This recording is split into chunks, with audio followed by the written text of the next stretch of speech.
पूरे देश के कर्मचारियों की एक ही मांग है, पुरानी पेंशन की बहाली की जाए, पुरानी पेंशन की बहाली की जाए। 40 दिन कोई सांसद और विधायक रह लेता है, पूरे जीवन भर उसको पेंशन मिलती है। 40 साल कोई कर्मचारी नौकरी करता है, उसकी पेंशन आपने खत्म कर दी। पेंशन तो छोड़िए, टैक्स के राहत की उम्मीद थी कर्मचारियों को, आपने इस बजट में वो भी नहीं दिया। इसके साथ साथ मान्यवर, आपने इस बजट में किया क्या है?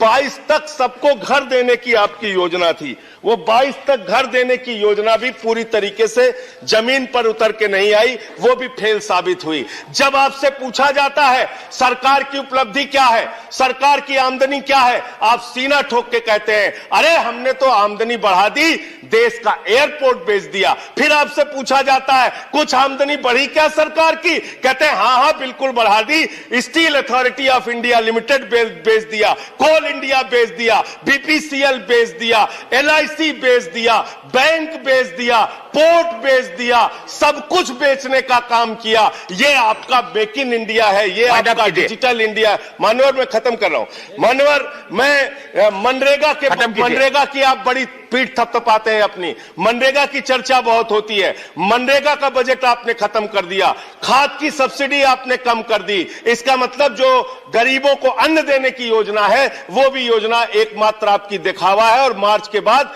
गरीबों को अनाज हिंदुस्तान में मिलना बंद हो जाएगा। अंत में आपके माध्यम से एक ही सरकार से अनुरोध करना चाहूंगा कि अपना ध्यान देश की तरक्की पर लगाइए, देश को आगे बढ़ाने पर लगाइए।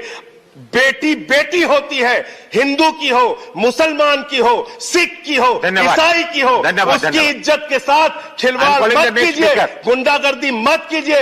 आप तय करने वाले कोई नहीं होते।